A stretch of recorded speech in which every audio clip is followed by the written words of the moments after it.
Hey, we're on. So thank you so much, Yael, for that introduction. I'm very honoured to have been asked to present a chapter from my new book at this reading group, and I'm really looking forward to hearing your views and perspectives on the topic when we get into the discussion. So I'm going to start by talking generally, because this book, this is a new book, as Mariam showed us. It's out online on the Bloomsbury website, and next month it's going to be out in hardback. And the book is called Crisis Cinema in the Middle East, Creativity and Constraints in Iran and the Arab World. So in this presentation, I'm going to start by giving a brief introduction to the book as a whole, and then I'm going to talk about the method underpinning the chapter on humour, which is an attempt to focus on humour from practitioners' points of view. Now, the book is fundamentally a study of freedom of expression through the dynamic of creativity and constraint. Now, cinematic freedom of expression is usually understood through the lens of state censorship. However, state censorship is only one form of control and by no means the only challenge that filmmakers face. So my book instead explores numerous obstacles that filmmakers face and their creative strategies for working around them, using as its case study independent filmmaking from Iran and the Arab world during the turbulent period since 2009, the year of the Iranian Green Movement that was a precursor to the following uprisings across the region. The book's research is partly based on interviews that I carried out with both new and established filmmakers. My aim is to help readers understand the constraints of production and distribution in the region by learning from filmmakers' first-hand experiences and to create a theoretical framework for analysing cinematic freedom of expression that illuminates transnational similarities and differences across the region and beyond. And it's very important to me that the insights of the book are transferable across contexts. The book builds on the philosopher John Elster's work on constraints. Elster has written about constraints most extensively in his book, Ulysses Unbound, and he's enumerated various external constraints, such as technological, economic, institutional, and societal factors, and self-imposed constraints that are chosen or invented by the artist, such as decisions of style or genre. In the book, I expand and modify his typology of constraints in a way that's applicable to filmmaking conditions in Iran and the Arab world. I identify 12 constraints. That's not to say that there are only 12 constraints. I just wanted to kind of create a typology of constraints. And these constraints are political, infrastructural, economic, technological, social and religious constraints, security risks and ethical constraints, travel restrictions, temporal, environmental and linguistic constraints, formal constraints, and self-imposed constraints. Previously, allegory has formed the dominant framework for interpreting Middle Eastern cinema, and that's gone hand in hand with the emphasis on state censorship. In contrast, I focus on filmmakers' creative use of a variety of limitations, their ability to work within those constraints or to get around them. At the same time, I'm not saying that allegory has been entirely replaced. Filmmakers who've grown up in Middle Eastern societies are accustomed to speaking in a cloaked fashion, to speaking indirectly, saying one thing in public and another thing in private. And this is as much due to cultural customs and poetic conventions as it is to living under dictatorships. This culture of dissimulation still exists. However, I do observe a shift away from allegory towards more direct and more diverse creative strategies.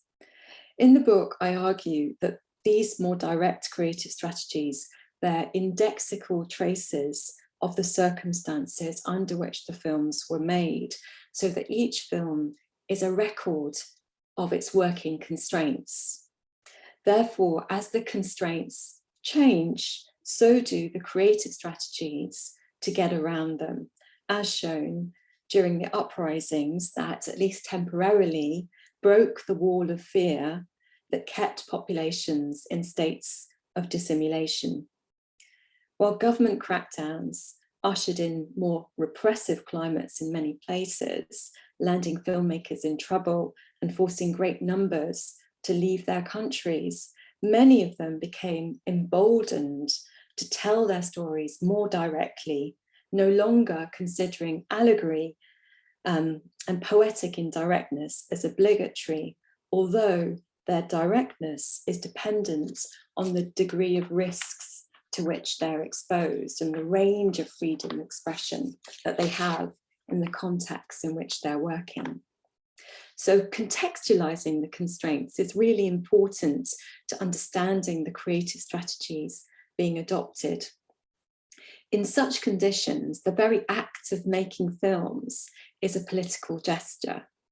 And this, I think, is very different from the ways in which political cinema has been characterized in the past, usually as formally radical or politically radical in terms of its message or content, like dissident allegory or the collectivist films from the 1960s and 70s known under the umbrella of third cinema.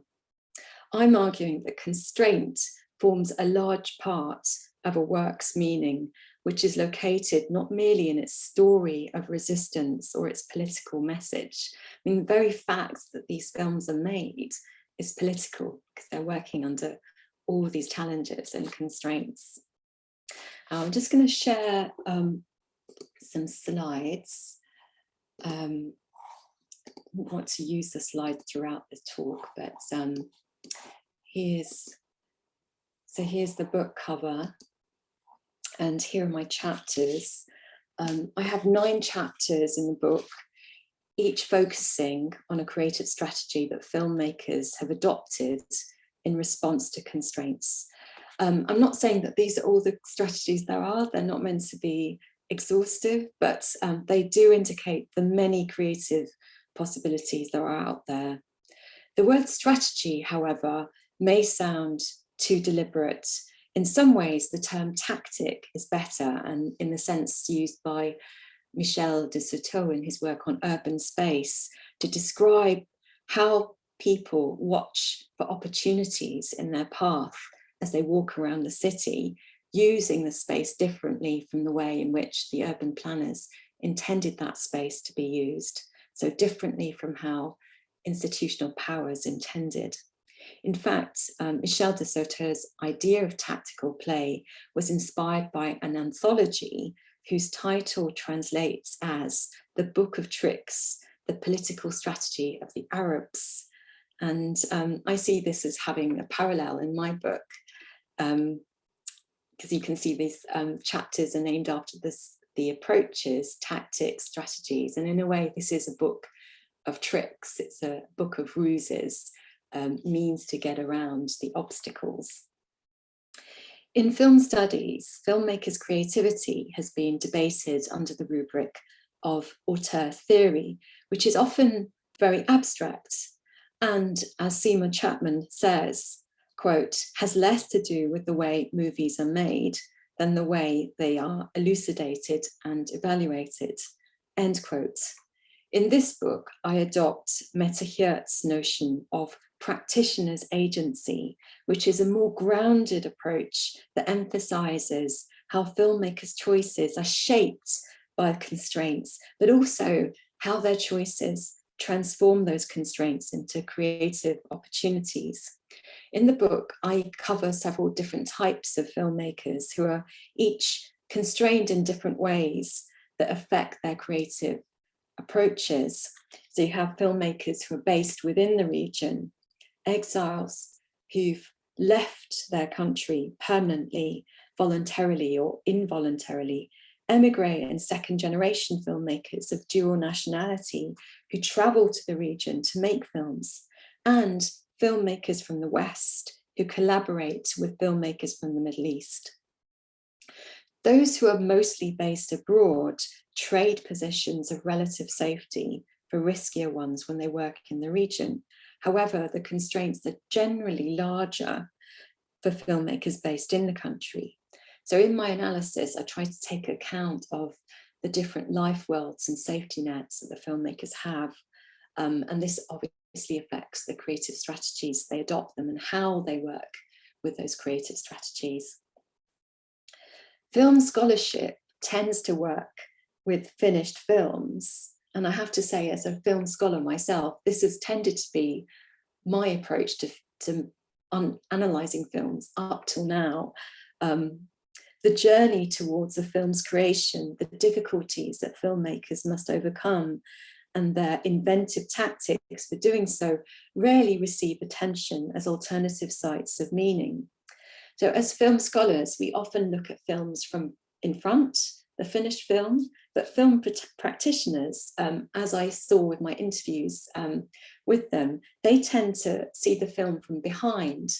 So I saw the interviews as a great opportunity to see the films from a different perspective, but obviously marrying that perspective with a view from in front, which is my, I guess, natural inclination as a film scholar. For many filmmakers, the finished film is not the end point, but the start of conversations with audiences. So that distribution, going and meeting audiences, talking about their films, is considered by many filmmakers as part of the making process. My interviews with them focused on the circumstances in which they were working, their creative process, how external and self-imposed constraints shaped their film's development and their journey through distribution. So this book looks at the processes behind filmmaking. So representation and themes were not my primary concern. It was more the process and the decisions and the tactics taken. And this has shaped the scope of the chapters, which, as you see, are not thematic, they're about approaches. And that was also very important to me to kind of think about approaches rather than being prescriptive and labeling the chapters after themes. In the book, I use practitioners' perspectives as voices of authority and try to treat them as theorists in their own right, in the way that they reflect on their practice. In their reflections, I often recognize elements of critical theory. Some of the theorists, some of the filmmakers actually dropped names of theorists into the interviews, and I was quite surprised to hear Deleuze several times, for example. But they are also theorists in their own right when they reflect on their practice. And they seem to live critical theory in this very embodied way because they're making work under all these constraints and challenges. If we think about it, all critical theory takes shape in situated contexts. Think of so much French critical theory in the 20th century. It was formed in Algeria. I think of Pierre Bourdieu, Guy Debord and others. Their theories were shaped with the help of native informants, so-called, whose intellectual contribution was rarely acknowledged. The major ideas in this book are constructed through situated encounters between myself and the filmmakers. I see the ideas as being co-produced with them as interlocutors rather than as merely informants. And in fact, the journey of this book is that it started as a series of screenings and talks that I curated and participated in, and the interviews came out of those events. And then as I researched the book, I selected other filmmakers, and I've also drawn on published interviews, including with some filmmakers that I didn't interview myself. Now, moving on to the chapter on humour in particular, I found that scholarship on humour often focuses on why works are funny, and this goes for the philosophy of humour, which tries to tackle questions like, why do we laugh? In my conversations with filmmakers, I was very struck by the fact that they weren't concerned with why works are funny, but rather with the humour's purpose and intended impact on target audiences. For them, humour is a tool. It's one of the creative tactics at their disposal. So the starting point of this chapter was to try to understand humour from practitioners' points of view. In his book on film comedy, Jeff King has pointed out that there's a tendency not to take comedy seriously, which gives it a license to trade in areas, he says, that might otherwise be off limits. This license to say the unsayable has allowed humour to thrive in socially conservative and authoritarian contexts. A common explanation for the workings of humour under the region's authoritarian states is safety valve theory, in which, as Lisa Wedeen has explored in her work on Syrian humour, the state permits certain criticisms while other areas are forbidden, such as direct attacks on the president. Now, this is said to release certain tensions that might otherwise find outlet in political action. Safety valve theory attributes the top-down control to the state, which is assumed to be the main source of censorship.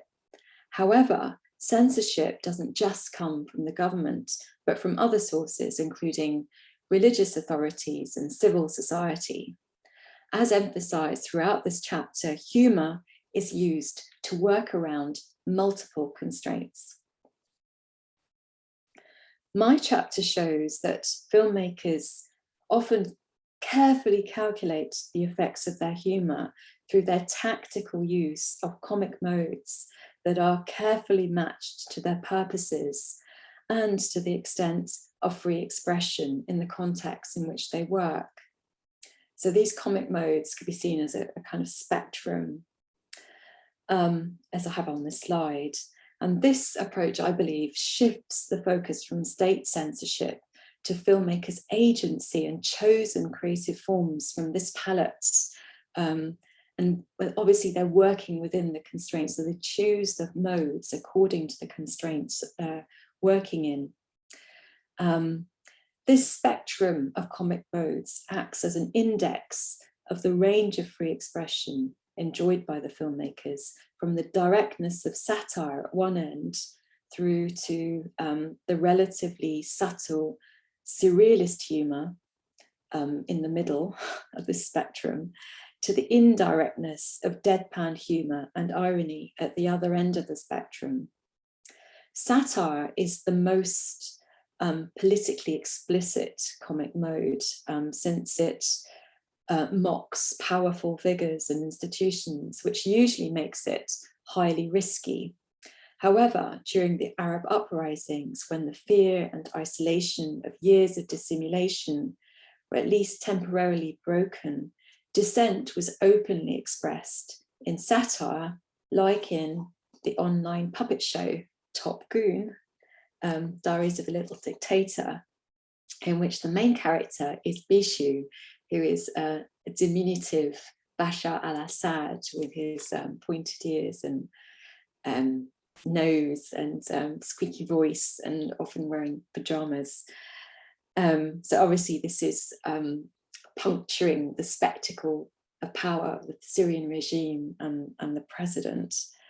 The anonymity of the masked puppeteers on this show and the anonymity of the internet gives them a shield to express their satire directly. Humour here also has the regenerative purpose of arousing international solidarity and morale boosting for the Syrian resistance. Surrealist humour often serves as a self-defense mechanism, and this was the case for filmmakers I interviewed from Palestine, Syria, and Lebanon. Although the types of hardship in each context are different, a sense of humour is a way of managing in desperate times and a mode of commentary on the situational absurdities unfolding in front of them. The need to reach audiences and establish channels of communication is also an important factor. For the Palestinian filmmaker Larissa Sansour, for example, humour is a crucial tool for forging sympathetic and empathetic bonds capable of at least temporarily overriding the power asymmetries of international news coverage that determine who gets to sympathise with whom. The chapter also features filmmakers working in Saudi Arabia and Iran who deploy irony and deadpan to achieve the delicate balance needed for exploring controversial subjects without seeming too provocative. The indirectness of irony lends itself to being strategically used in circumstances where a more direct approach might be too risky. The makers of the Saudi rom-com Baraka Meets Baraka, for example, carefully weighed up the effects of their freedom of expression on the wider industry, as well as their personal safety, their own personal safety in Saudi Arabia. As actor and producer Hisham Faghi says, quote, "If we were to make a movie that was tending towards our provocateur nature, we would have prevented a lot of other people from making movies," end quote. And Baraka Meets Baraka is one of my favourite examples from this chapter. It is a rom-com. Just imagine a rom-com set in Saudi Arabia where you have gender segregation. So the very premise of a rom-com of boy meets girl is already challenged from the outset. And the film very cleverly uses the genre to comment on issues of public space in Saudi Arabia due to gender segregation, but also the way in which civic space has been organised. So I think it's an exceptionally smart rom-com, but it's been carefully chosen from that palette of options because rom-com as a genre is a gentle mode of humour that tends to uphold the dominant ideology. And when it does challenge the dominant ideology, it does so in this fairly restrained manner. And this is very fitting for the makers of Baraka Meets Baraka because they wanted a kind of restrained form of comedy.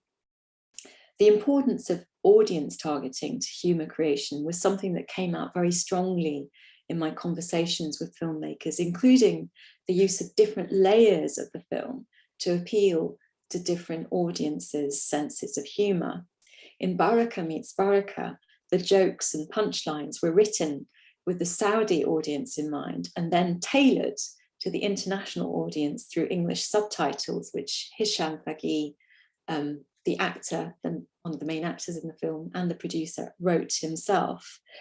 He says, in production, it was, let's do this for Jeddah, for Saudi. Then in post-production, let's do this for the world. And I thought that was really interesting that they had this very clear idea of the world, that they're speaking to the world in certain layers of the film, whereas in other layers of the film, they're talking to specifically Saudi audience and in conversation about particular debates that have been happening in Saudi. In another film, Freedom Feels, which is not a comedy, it's actually a documentary about a Libyan women's football team, but has elements of humour in it that might not be obvious to most audiences, but are obvious to those in the know. That was very important to Naziha Aribi, the filmmaker, who's Libyan British.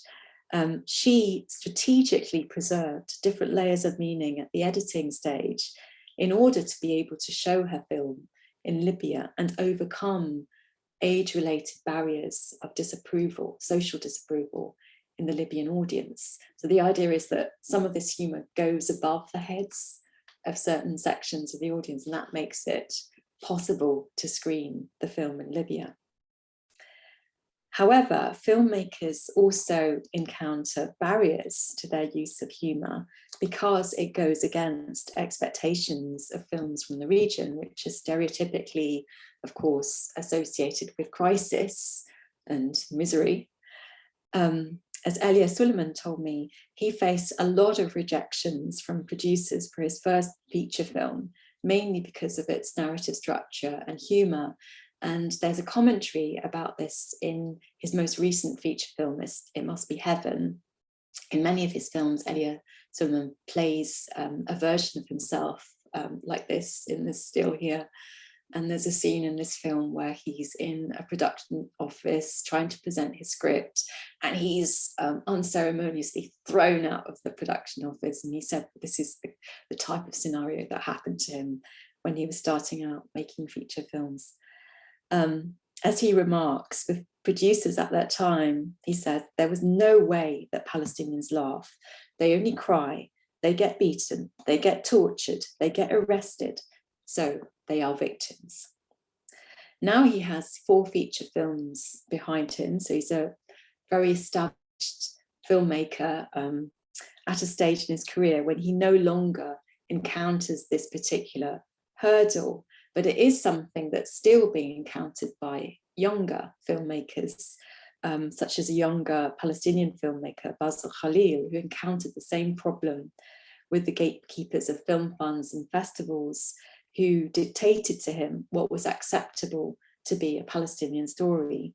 He sought to prove that there is an audience for Palestinian comedy with his short film Ave Maria, prior to getting backing for his feature, A Gaza Weekend. The Iranian films, this is Ave Maria, which is comedy about nuns in Palestine and an encounter between these nuns and Israeli settlers.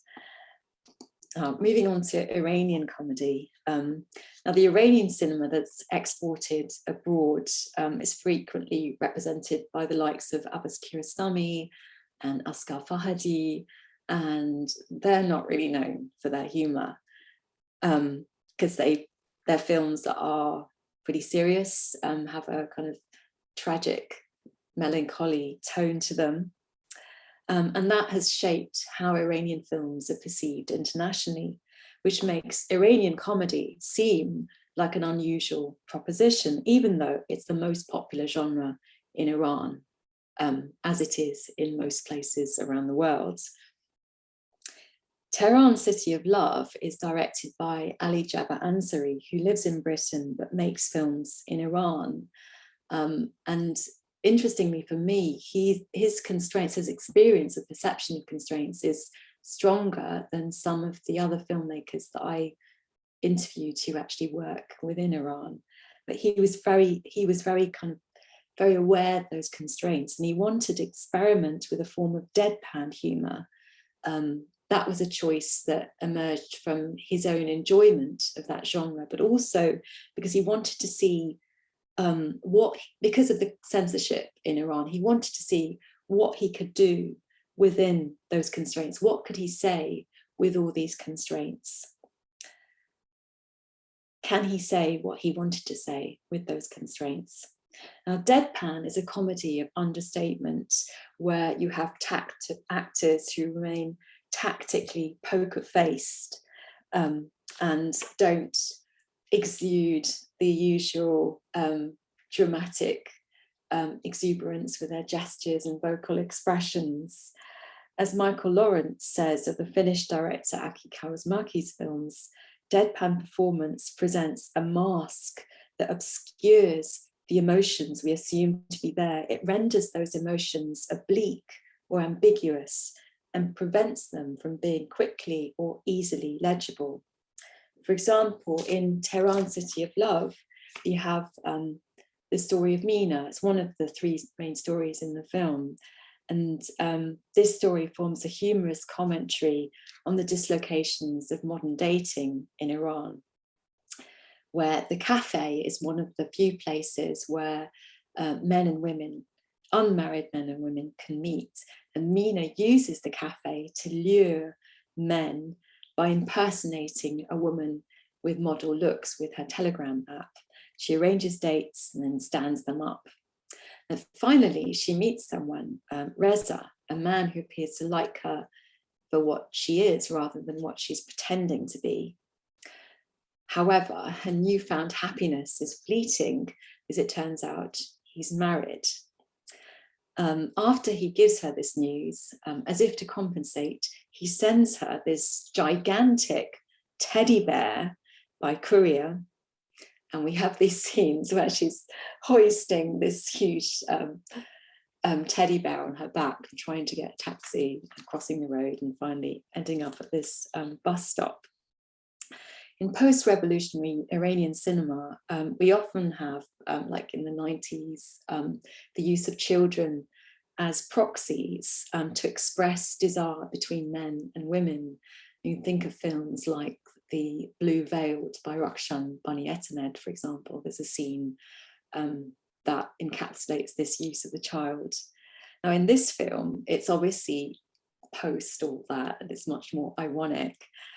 This gargantuan soft toy appears as a comic stand-in for Reza, the missing lover, or the lover that's out of bounds for Mina. The film lingers on her and the teddy bear seated together at the bus stop with this kind of mysterious, unreadable expression on her face.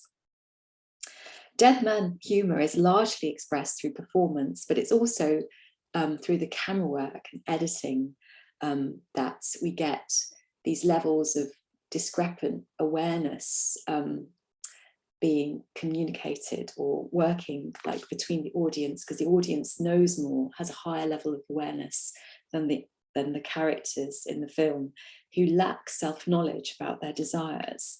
Another storyline features these two characters. There's Hassan, who's a personal trainer in a gym, and his client Ashia, he's training for a boxing championship. And in the course of the film, Hassan develops these inchoate feelings for Ashia. And one night, they're watching videos of past boxing championships in Hassan's flat. And Hassan turns sideways to look at Ashia with this completely expressionless gaze that the camera dwells on. But for viewers who have a higher level of awareness than the character, they know that this gesture carries connotations of desire, especially since there's been a previous scene at a traffic jam where there are two women in the car next to them who joke to Ashia that Hassan hasn't turned to look at them. Has he got a sore neck? But of course, he's not interested. But in this scene, on the sofa, Hassan does turn sideways to look at Ashia, and Ashia feels Hassan's gaze on him and returns the look. We don't see what happens between them, if anything happens. But, so all of this leaves the possibility to the viewer's imagination. But shortly afterwards, Ashia quits his training under the pretext of work. In the film, Hassan's deadpan face carries a lot of the story's unspoken subtleties about unrequited same-sex love. So in summary, that's how the chapter seeks to analyse humour from practitioners' perspectives. So what I try to do is explore the purpose of the humour and the different comic modes that filmmakers are adopting in response to the constraints that they face. These range from direct satire to the indirectness of irony and deadpan, reflecting the realms of permissible speech in their different socio-political contexts.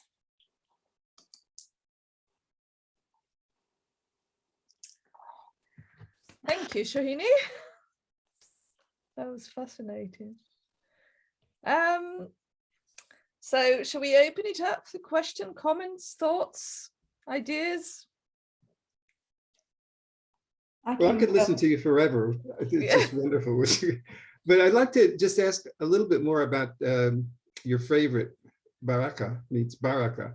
I can see how the use of the genre like rom-com, lighthearted form of humor, could get under the wire and make comments without drawing attention to itself.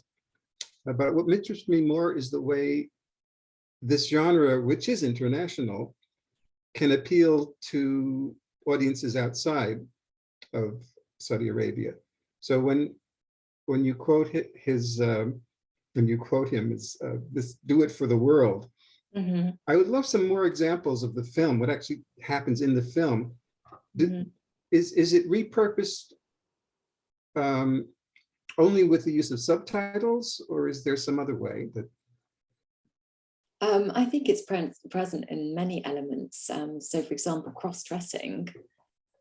In the West, we're very familiar with, well, rom-com has a lot of gender reversals. Think of Bringing Up Baby and that moment when Cary Grant appears in his dressing gown and sort of leaps and says, I just went gay for a moment. Yeah. So there is this tradition of gender reversal in the genre. There's also the tradition of cross-dressing in Shakespearean theatre, and in the film Baraka, well, the two characters, okay, just to make it a bit simpler, the male character is called Baraka.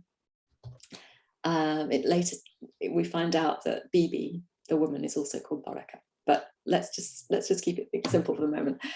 Baraka, the man, is part of an amateur theatrical group, and they're staging an adaptation of Hamlet, and he's been cast as Ophelia. So one of the first scenes we encountered him, he's actually he's going into a underwear store and holding up this frilly pink bra. And we see him in rehearsals as Ophelia and cross-dressing as a woman. And so that's something that an audience outside would be very familiar with, those traditions of gender transgression. And in the Saudi context, of course, they have theatre in Saudi, but a gender segregated theatre where men and women perform on separate stages. So it has those levels of meaning. And also, since the film is about gender segregation, when you've got these gender reversals, obviously it's kind of undermining that in some way. And with the whole, this film was made before the ban on women driving was lifted. And inevitably, when you've got scenes with cars, women and cars, there's a bit of gender transgression, gender trouble that happens around that, including in this film where the female character, Bibi, her mum, throws a party, which is a fancy dress party where the women are in drag and she's in drag, and there's a scene where she, in her drag, gets in a car, dresses a man and drives off. And so, yeah, so there are all these kind of little subversions that speak to different audiences and have different levels of meaning. Yeah, so the humor is, it is many layered. Yeah, and I'm thinking of Shakespeare, of course, in his time, women weren't allowed on the stage, right? So you've got that too. Yeah, yeah, absolutely. Yeah, so the film draws a parallel with that historical context. Has this film been taken up by the scholarly community? I've never heard of it before. Has it been taken up by the scholarly community, or has it been written about before? By the scholar, yes, it has. It's so the most extensive study of Saudi media and culture is Sean Foley's book, which is more focused on how arts and culture in Saudi Arabia have fostered debates about the society and politics, and sort of have anticipated change from the ground up. So that's the way he approaches it. That the not just the cinema but also stand-up comedy, how they've created this alternative public sphere and how those higher up have listened. So it's his argument is kind of a contestation of the way in which the Gulf monarchies are often discussed as very top-down. Here he's talking about change happening at the grassroots level and percolating through. So it's a different approach. So yes, there's that. There's another, I mean, I'm thinking of those who write specifically on Saudi cinema. So that's, so it has been, I think the way in which the film has been talked about has been mainly in the context of Saudi Arabia and the public debates that the film taps into and that it's generated. So that's how Sean Foley approaches it. There's also Anne Sieko's work. And she's written, there's a great new book coming out called Cinema in the Arab World, which is about distribution in the Arab world. And there's a chapter by Anne Sieko, which mentions Baraka meets Baraka. But I think there are some of us who look across borders, and others are more sort of focused on the national context. So I think those of us who do that will look at these films differently, and the creative strategies that are being employed differently. But it's just a different approach, I think. Yeah, which is why it's wonderful to have you talking to a group of transnational scholars who are really interested in looking at it from different perspectives. Thank you so much. Yeah, and Naveed, you've had your hand up a while, I think. Yeah, thank you for the great talk and for the great book, and thank you and I just want to thank you organizers. So when I was reading this chapter, so I saw the Iran in the title, the constraint, and also I saw a chapter in humor.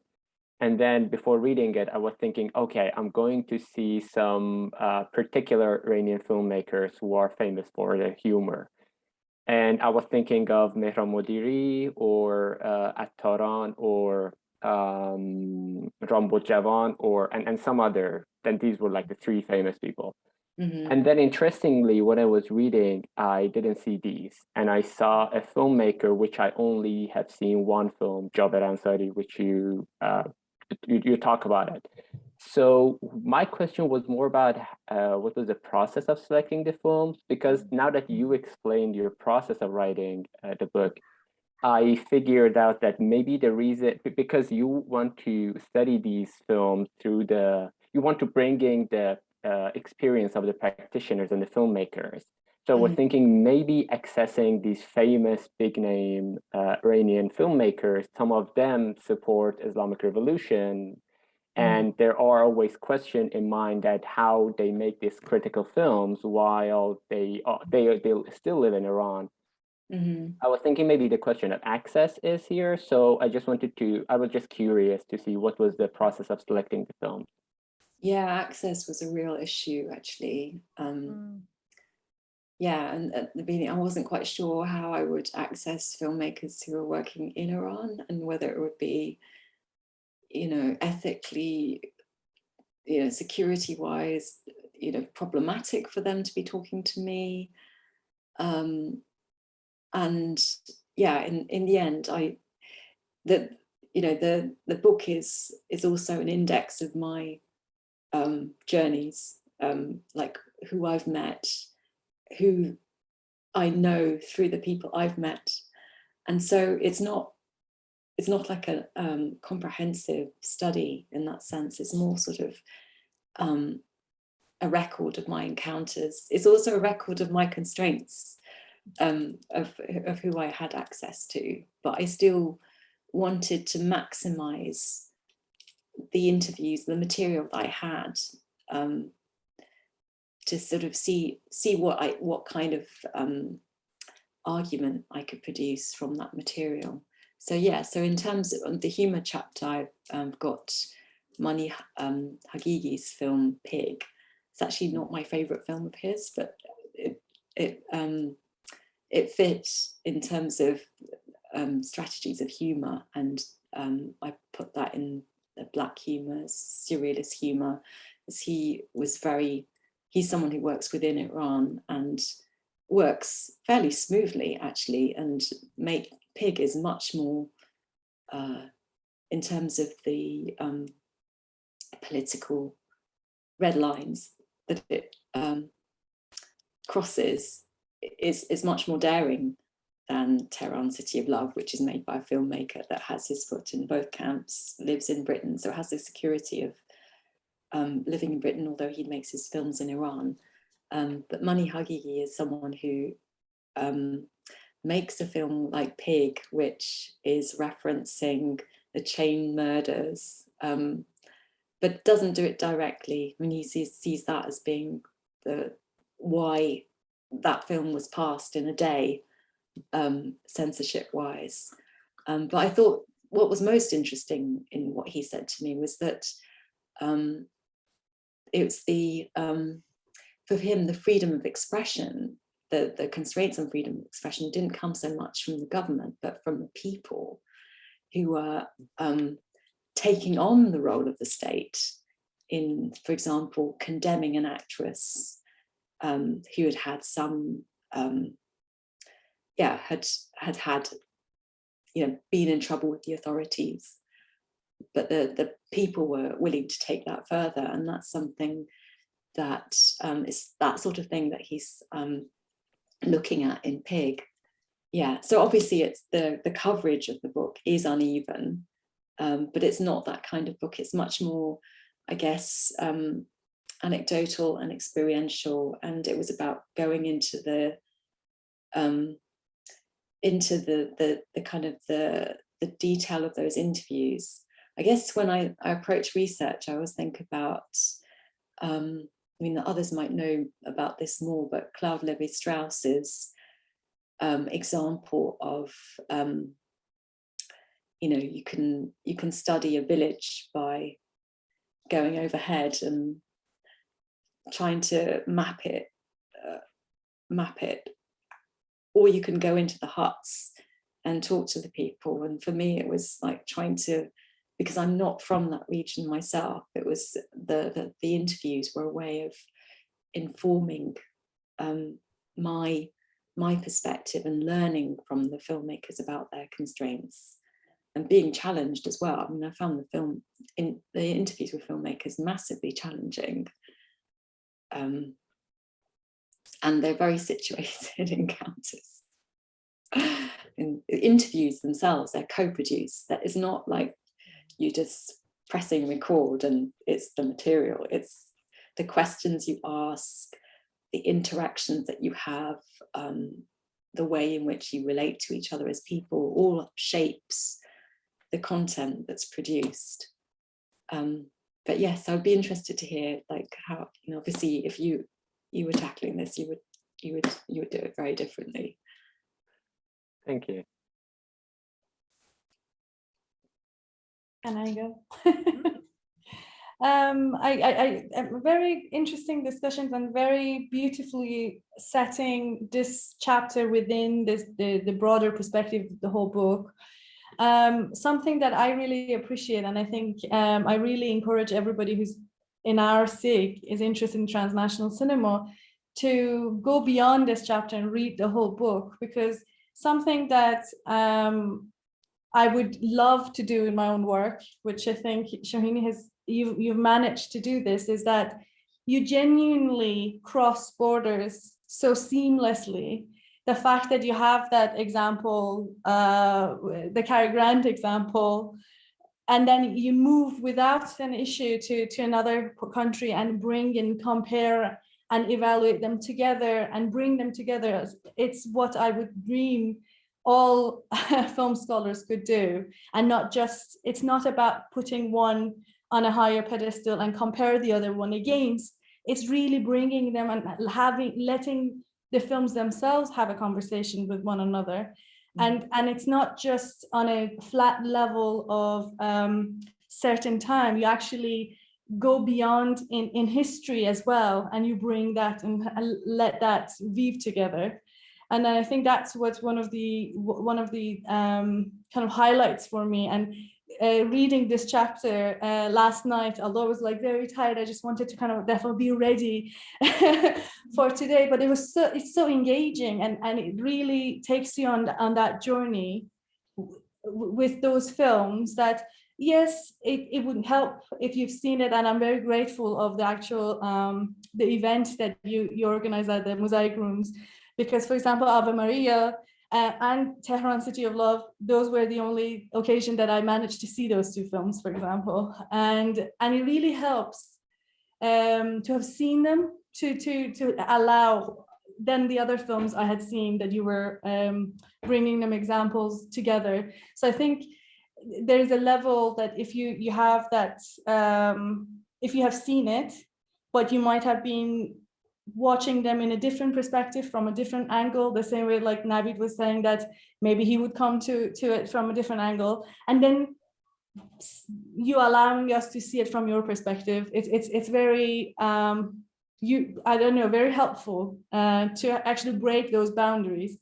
I mean, I say I work in the transnational world, but I think I'm always kind of caught in that element of I know Iran, so I'm scared as if I go elsewhere. I think I constantly talk to Yael about this, that like, you know Israel, Palestine, I know this, then we can collaborate together. And I see that you're free, you fly over everywhere and you bring them together. So I don't know how you do it. I want to learn it. And it works really well. And this is something that, again, we're used to seeing it when European cinema has been read or written about for years, or Hollywood from that perspective.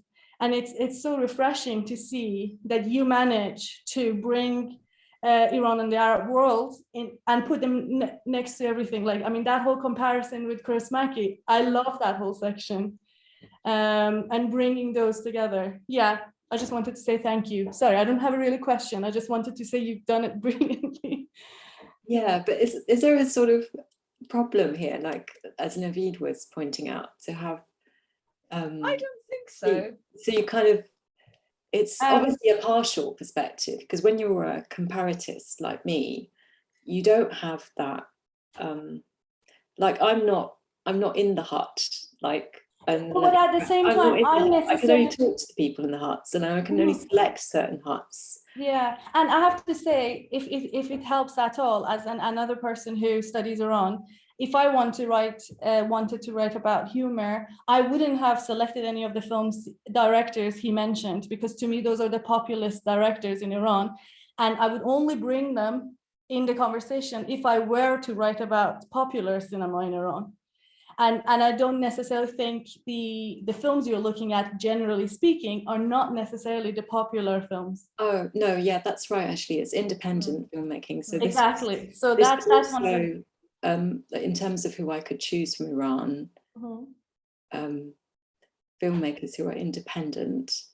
And work within the human world. I think humor, I think you've got the right examples from that perspective. But for example, like Modiri or the other directors, wonderful films. Of course, I grew up with particularly those names that he mentioned. But again, for me, they're a certain class and certain world. And of course, they are being quite subversive, try to function within that these constraints that Iran brings. But at the same time, the audience and the purpose of their films is something different. That in this case, for example, Tehran, City of Love, for me, the comparative elements of it, or the intertextuality of that film within Iranian cinema itself, is quite fascinating. And I think for you that you're looking at this more recent years of how these cinemas have brought those elements out, these are really good examples. And I think both Mani Haqiqi and Mani Haqiqi also lived, I think, in Canada and studied. So he has that perspective of, he's reflecting on Iranian cinema and bringing that really well in his films. And I think his distance has given him that chance, even though now he lives in Iran and works within the system. And I have to say, his film Pig was one of the last films I've seen in Tehran at the cinema in 2018. And I was shocked. I was like, how am I watching this in the cinema?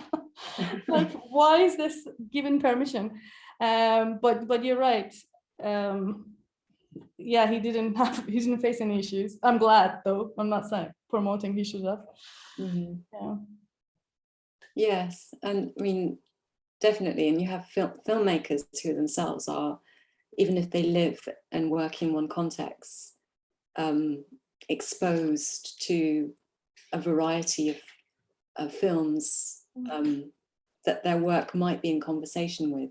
But this was also interesting in that as film scholars, we often think about influences, like we think about this film is like something else that we've watched before or something, but the filmmakers, they're very, they don't necessarily see it that way. Obviously different filmmakers have different views on this, but it's, when they talk about their own practice, it's not necessarily in terms of influences. So yeah, just a kind of shift. I find it really exciting when I have to shift the way I think about things. And maybe as, because we probably have several people in this room who are practitioners themselves, so you probably have your feet in both camps as film scholars and practitioners. Yeah, and again, that's the other element that I think your book does really well. Again, as someone who have been on the filmmaking side of it, I always care about the filmmaker, not necessarily just looking at the film as a text on its own. Always do, that's why the context of it and how it came about and how the filmmakers see it themselves. Like that's one of the things, like one of the last interviews I did was with Bani Etemad, and Bani Etemad, I've interviewed her 3 times in the past 15 years. And it's so interesting to see how she reflects about her own films and her own practice.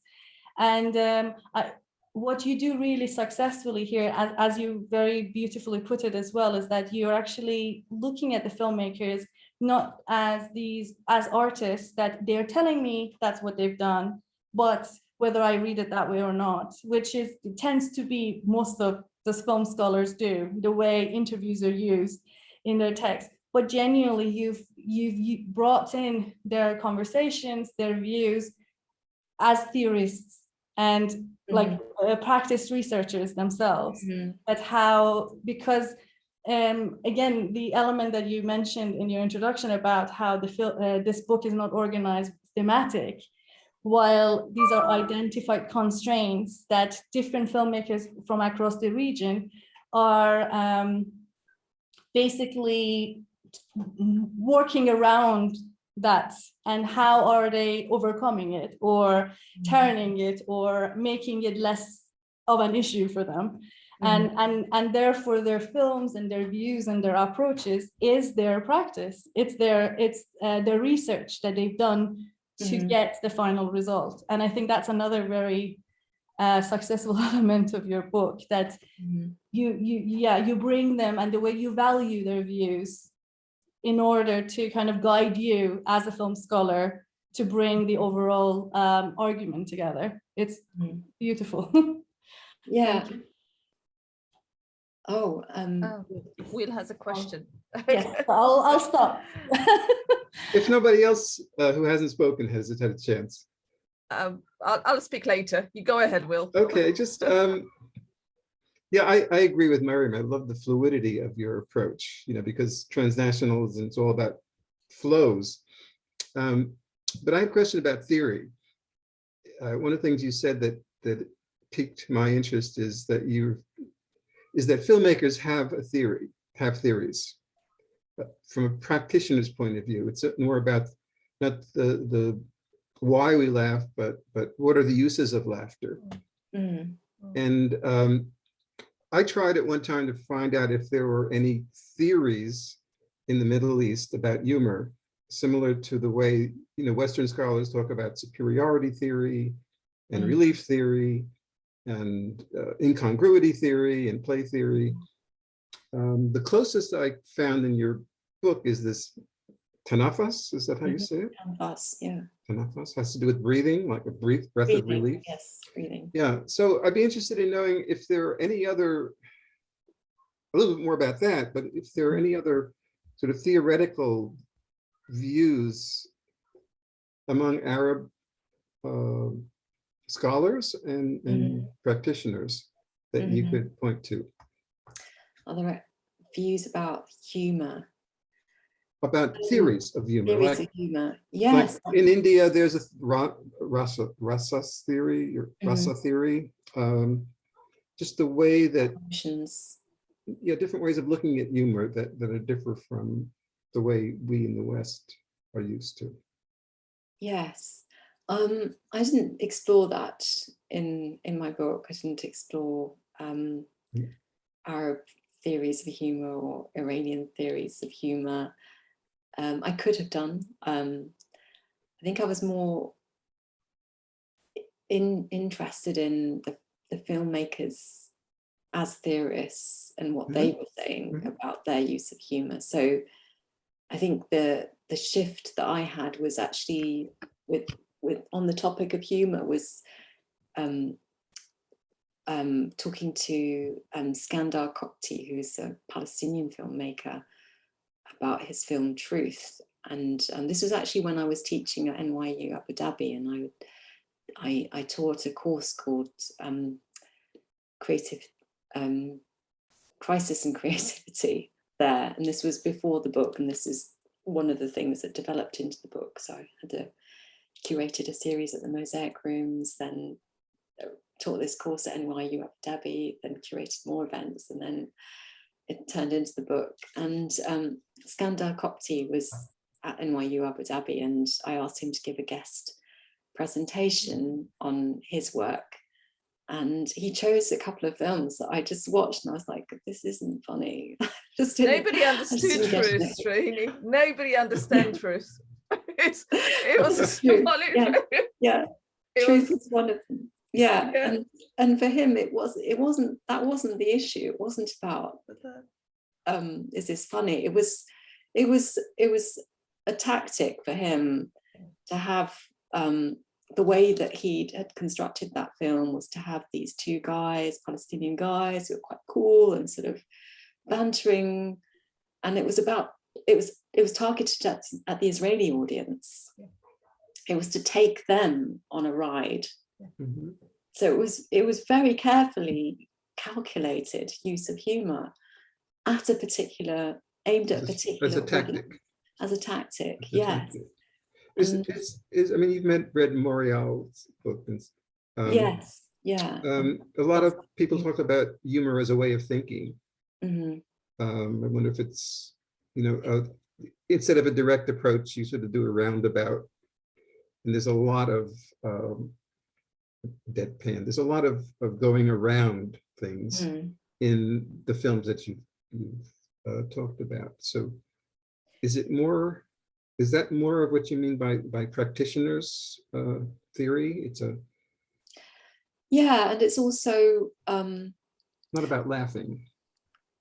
Yeah, maybe it's not so much about laughing, it's about harnessing the constraints. This is something that another filmmaker, Ahad Kamal, a Saudi filmmaker, said to me. It's about harnessing the constraints to do what you can't do, what you're not supposed to do.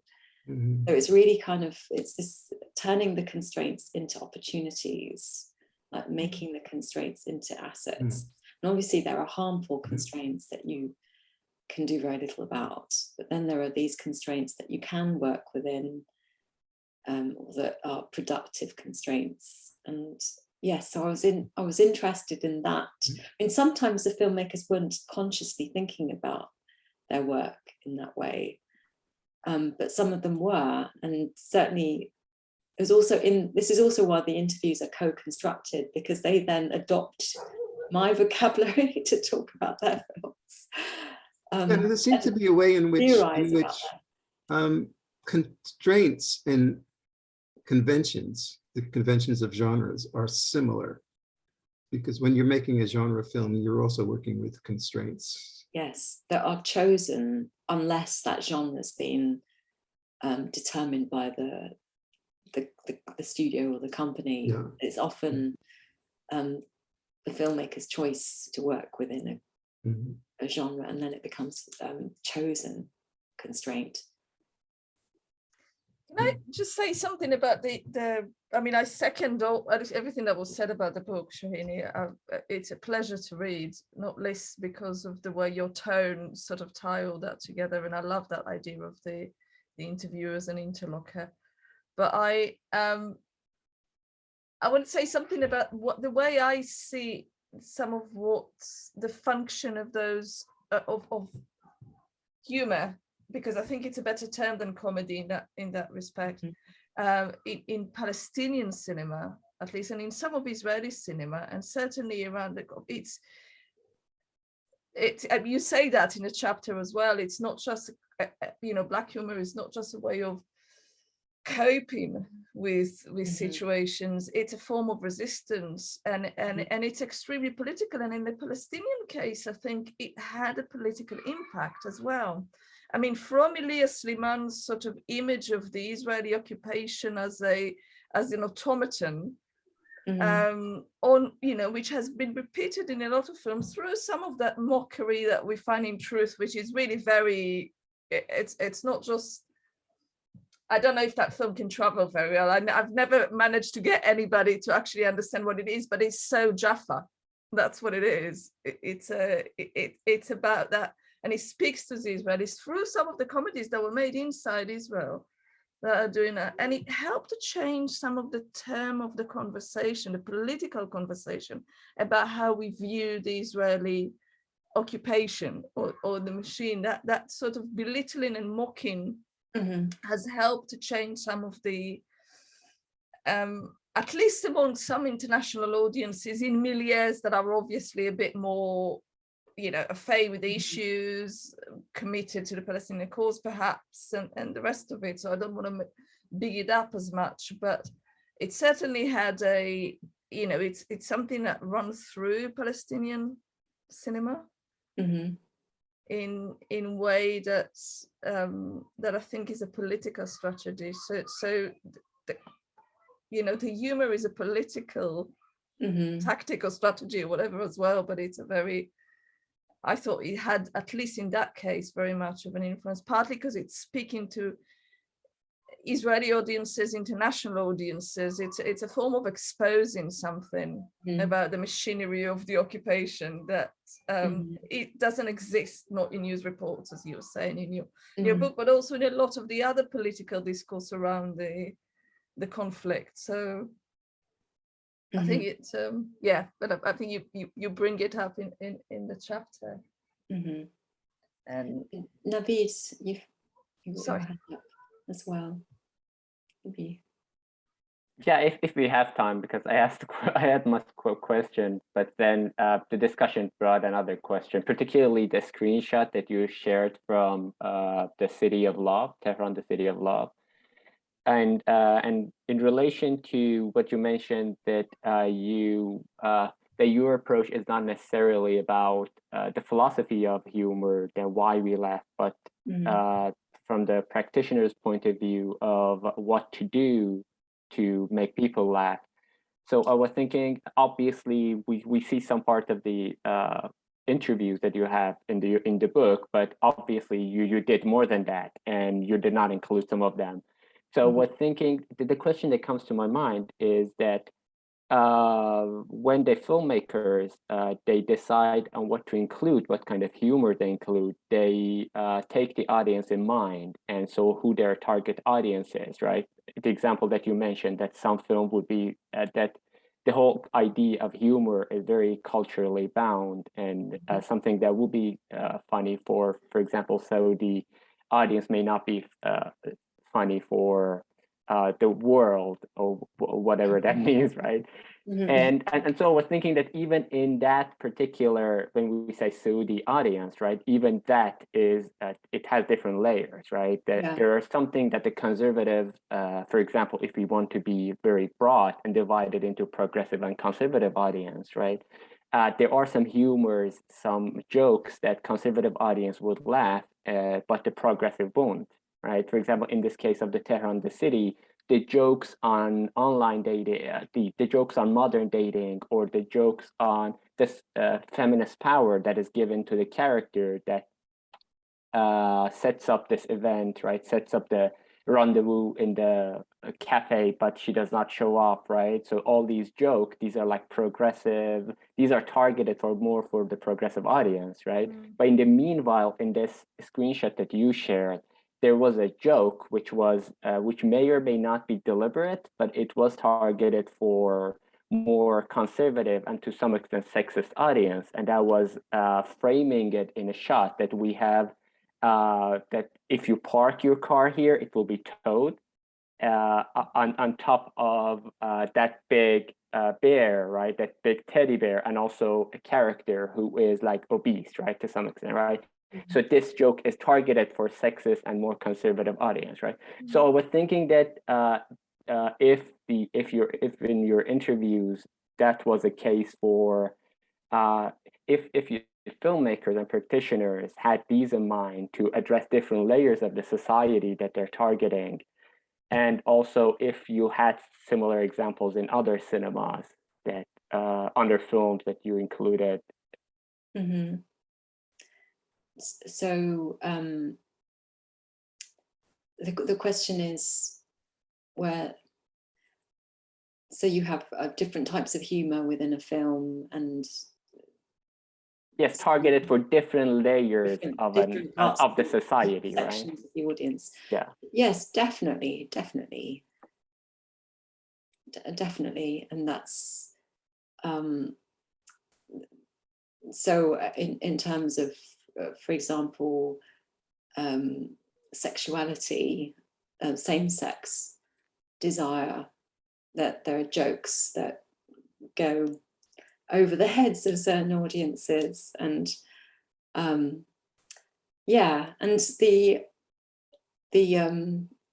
image of Mina, the woman in Tehran City of Love with the giant teddy bear. Yeah, I mean, the joke is partly that she is obese and she's sitting next to a teddy bear who's also similarly large, and there's this kind of mirroring between the two of them. But the other thing I really like about that image is that it's this putting this kind of non-normative image of femininity, and giving value to it. Yeah, I chose it for the cover of my book as well, and it's important to have an image that also undercut expectations about crisis in the Middle East, and also to have an image that is humorous. So yeah, I think, yeah, each image, each film works at different levels and for different audiences, and Saudi, each local national audience itself is stratified in different ways according to generation, according to region, class, gender. There's this complexity, like when we talk about a Saudi audience or an Iranian audience or whatever, there are all these different strata in those audiences, and humor targeting. So yeah, the practitioner's perspective, I found that they were concerned about targeting particular audiences with their humor, and also the type of humor was really important to them. And I also liked your comment that said you were citing someone, I forgot their name, that we have fewer women comedians because there are more constraints for them to overcome. And I was thinking in the case of Middle Eastern cinema and Iranian cinema, I was thinking that I couldn't think of single like women filmmaker doing all these humors because of all the restraints and limits that, right, that they need to overcome in the first place to be able to go after these. Yeah, I wonder why, actually, if I can add to that, because that was a point I wanted to raise as well.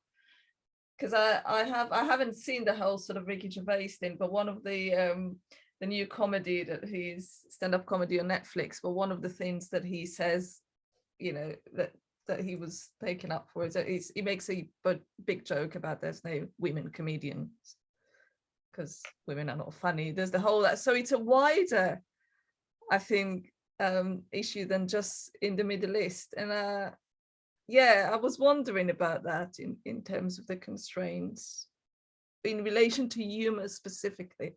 Why is it difficult to use why is there more constraints to use humor specifically in that way? Yeah, I mean, Mariam has posted a comment about Tamine Milani making comedy. So women, yeah, that you do have women filmmakers who are making comedy, and if if we just kind of switch context and talk about Hollywood, the kinds of genres that women filmmakers in Hollywood would tend to get assigned are comedy and comedy, because it's cheaper. Women are considered to be box office poison. Yes. Apparently. Yes. Not trusted with the money. Yes. Yeah. So comedy is a cheap genre. It's cheap because it tends to be cheap to make, and it's often it's lucrative because it's popular. So you have that dynamic going on. But in terms of women being the ones who are, because this is also embodied, right? Early in the book, in the first chapter, I talk about how the risk taking is embodied. You're putting your body on the line, and when you're embodying the person who's making comedy, that puts you at certain risks. So it was more risky, for example, in Baraka Meets Baraka, the Saudi rom-com, for Fatima Al-Banawi, the actress, than it was for the actors. And that's because there's women are under more constraints when in that kind of, in terms of bodily risk and power, because if this kind of comedy, you're talking about comedy that's taking an aim at power, men have more power in societies to begin with, although that can be complicated by other things like class, affluence, and so on. But yeah, I think there are issues, and I was quite struck. Although humour, if you think about it as a palette, as a tactic, that's present in many films, aside from those that are categorised as comedy. And I cite female filmmakers within this chapter, like Larissa Sensor, who uses humour, but she doesn't make. It's not. Comedies. They're not comedies. Yes. Yeah. And I became very.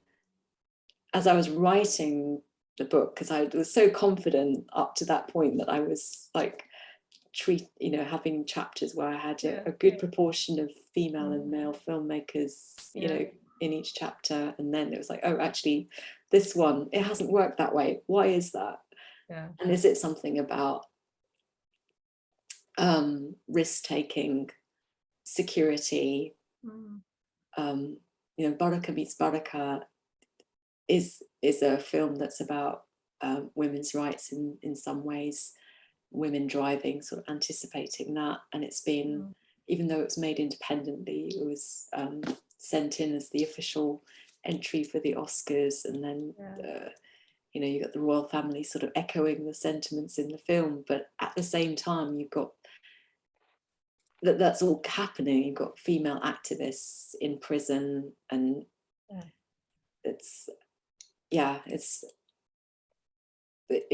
much harder in some contexts for women to speak out, and when they do, there is this tendency towards the veiling. Rather than